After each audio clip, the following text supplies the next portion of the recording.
Assalamualaikum warahmatullahi wabarakatuh. Baiklah, nama saya Siti Nurkhairiyah dari kelompok 4. Jadi materi dari kelompok 4 yakni teknik pengambilan sampel. Untuk yang pertama saya akan menjelaskan dari populasi. Nah, yakni pengertian dari populasi itu yaitu jumlah keseluruhan dari satuan atau individu yang karakteristiknya akan diteliti. Lalu apa sih itu sampel? Sampel itu sebagian dari populasi yang diambil secara representatif yang bersangkutan atau bagian kecil yang diamati. Jadi untuk lebih mudahnya itu sampel itu bagian dari populasi. Nah, selanjutnya tujuannya itu apa? Tujuannya itu yakni untuk menghemat waktu, biaya, tenaga, dan juga hasil penelitiannya itu lebih akurat. Terus proses penelitiannya juga lebih mudah. Nah, langkah-langkahnya pengambilan sampel itu bagaimana? Itu ada 5 step. Yang pertama, tentukan target populasi. Lalu yang kedua, mendaftar seluruh elemen unit populasi. Yang ketiga, menentukan sumber informasi.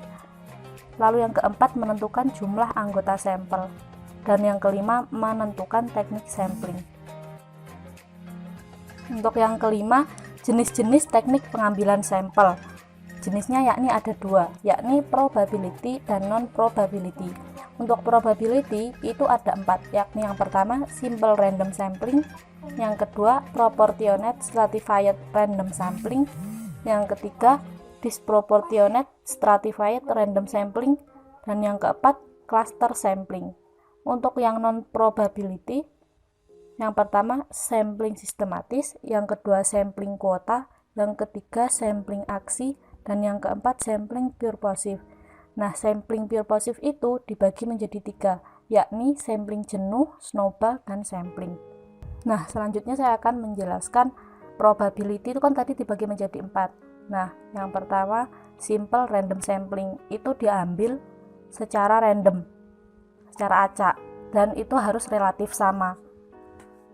Terus yang selanjutnya proportionate stratified random sampling itu masing-masing strata diambil secara proporsional. Diambil secara seimbang, jadi harus sama rata seperti itu. Disproportionate stratified random sampling, masing-masing strata diambil tidak secara proporsional. Misal dari mahasiswa itu ada 200 orang, SMA-nya ada 500 orang, dan SMP-nya ada 600 orang.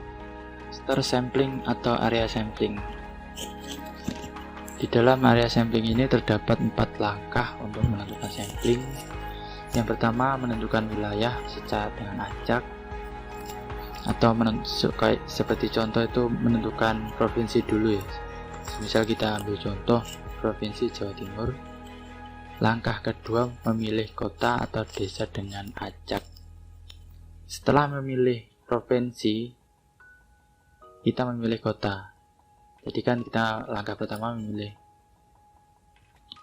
provinsi Jawa Timur. Untuk kotanya kita mengambil kota Banyuwangi. Dan langkah berikutnya itu seperti lembaga seperti sekolah, kampus, kantor, dan lain-lain secara acak.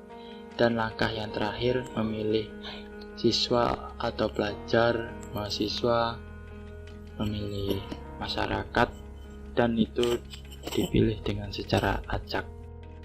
Sampling sistematis memberi nomor atau kode pada populasi dan mengambil sampel dari kelipatan nomor yang diinginkan. Semisal ada populasi sebanyak 500 populasi, dan setiap populasi itu kita beri nomor atau kode secara berurut. Untuk pengambilan sampelnya diambil dari kelipatan yang kita inginkan. Kalau di gambar ini contohnya dari kelipatan 3, yaitu 3, 6, 9, dan seterusnya. Sampling kuota menentukan sampel dari populasi yang mempunyai ciri-ciri tertentu sampai jumlah kuotanya terpenuhi. Jadi kuotanya semisal kita ambil 50 kuota dari 500 populasi. Untuk menentukan sampling kuota itu harus diperhatikan ciri-ciri yang telah ditentukan sebelumnya.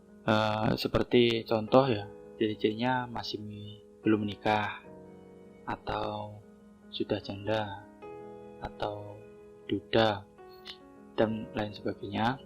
Kalau di gambar ini itu kuotanya laki-laki yang berumur di atas 50 tahun. Berikutnya sampling aksidental, penentuan sampel berdasarkan kebetulan. Secara kebetulan bertemu dengan peneliti dapat digunakan sebagai sampel bila cocok sebagai sumber data. Jadi semisal seorang peneliti terjun ke lapangan dan kebetulan bertemu dengan orang-orang tertentu yang cocok untuk dijadikan sampling. Sampling purposive, penentuan sampel dengan pertimbangan tertentu.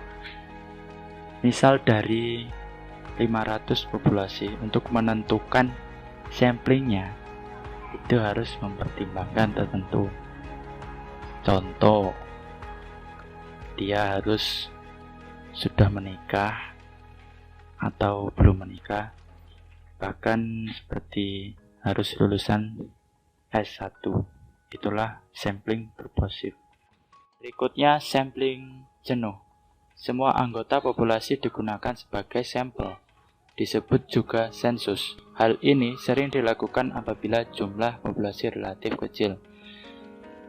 Sampling jenuh ini adalah semua populasi itu digunakan sebagai sampel jika jumlah populasinya kurang dari 30 orang. Snowball sampling, yaitu sampel yang berkembang dalam rangka melengkapi data yang diperoleh. Semisal dalam penelitian awalnya kita hanya menentukan sampel dari beberapa orang, tapi dengan berjalannya penelitian itu, dari satu orang itu akan berkembang menjadi 2, 4, dan lebih banyak lagi karena untuk melengkapi data yang diperoleh. Penentuan ukuran sampling.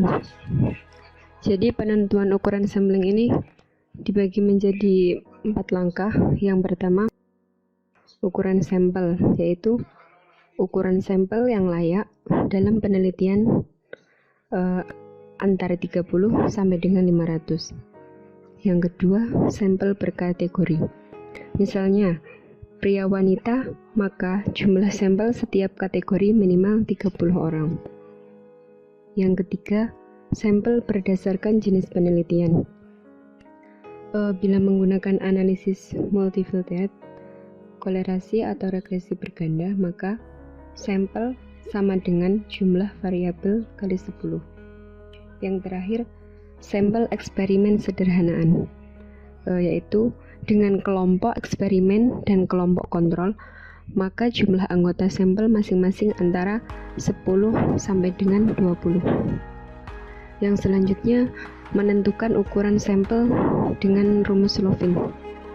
Ini ada N sama dengan N per 1 plus NE kuadrat, yaitu N kecil sebagai ukuran sampel, N besar populasi, E persentase kesalahan pengambilan sampel yang diinginkan.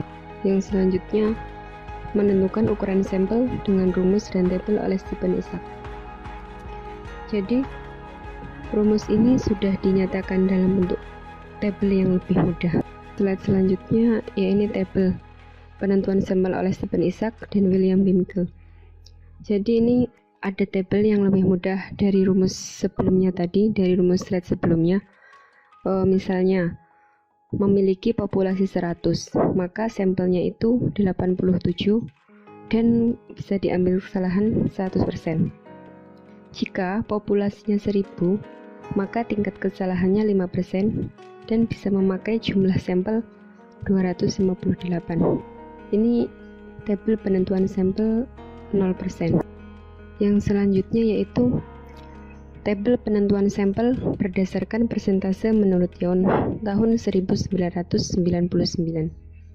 Ini ada besarnya populasi dan besar sampel. Seumpama besar populasinya 0 sampai 100, maka besar sampelnya 100%.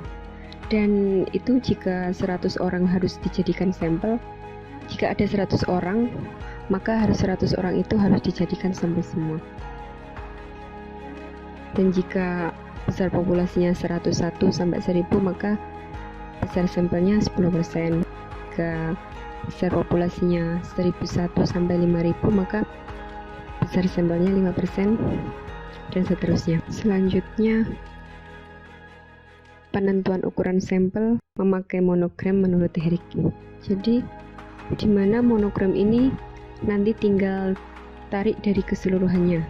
Misalnya populasinya 1000, tingkat kesalahannya 1%, maka tinggal ditarik garis lurus sehingga nanti ketemunya 90 atau 75 sampel.